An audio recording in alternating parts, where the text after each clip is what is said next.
To kowace rawa yankin na jihar Tawa yake takawa a fagen siyasa, musamman ganin yadda 'yan takara da sauran 'yan siyasa ke zawarcin jama'ar sa.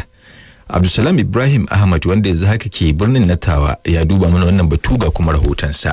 Tunda aka kafa jamhuriyar Nijar har ya zuwa yanzu yankin Tawa yake taka rawar gaban hantsi a fagen yadda Farfesa Ado Muhammad, malamin tarihi a Jami'ar Abdulmuminu ta birnin Yamai kuma shugaban Jami'ar Tawa, ya yi bayani. Tun zamanin ma Sawaba da Yarda suna taka rawar gani, aka komo zamanin mulkin soji suna taka rawar gani yadda da kake tsammani. Sa'an nan aka zo mulkin MNSD suna taka rawar gani. Wanga mulki na Muhammadu Isuhu, inda duk tsawon lokacin shekara 10 wa'adin Muhammadu Isuhu duk in aka yi zaɓe Tawa ce ke kan gaba wajen ƙuri'u ga tarayya mai iko. Yanzu wanga zaɓen wanda aka yi na zaɓen Bazum ita ce kan gaba. A sakamakon haka yankin na Tawa ya samar da manyan 'yan siyasa da shugabanni a jamhuriyar ta Nijar, in ji mashahurin masanin tarihin. Ba a taɓa yin siyasar Nijar ba a taka rawa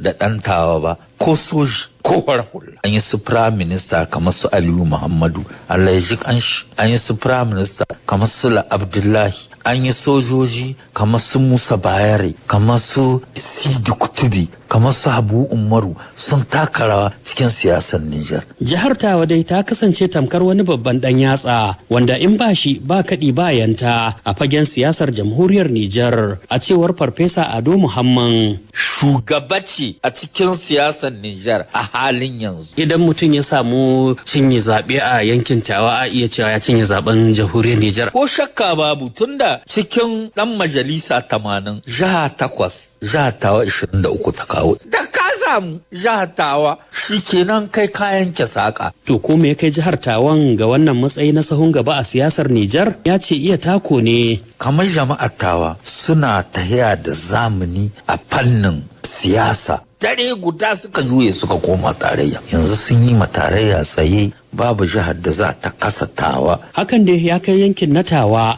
ga cin gajiyar roman dimokuraɗiyya, musamman ma a cikin shekaru 10 da suka gabata da ɗan asalin yankin ya kwashe kan karagar mulkin ƙasar, a cewar Farfesa Ado Muhammad. Bisa la'akari da wannan muhimmin matsayi da jihar Tawa ke da shi a fagen siyasar jamhuriyar Nijar, yankin zai zama wani waje da zai ja hankalin jam'iyyar PNDS tarayya mai son ci gaba da mulkin kasar da kuma RDR canji mai son yi mata zirga in mai a zagaye na biyu na zaben shugaban kasar da za a gudanar a ranar Lahadi mai zuwa. Abdulsalam Ibrahim Ahmed, sashen Hausa na BBC daga Tawa birnin Adar a jamhuriyar Nijar.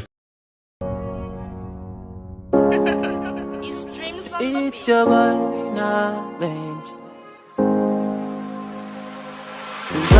Rana da wata suna hada haske, bimbiya ta seke, soyayyar mu warraba.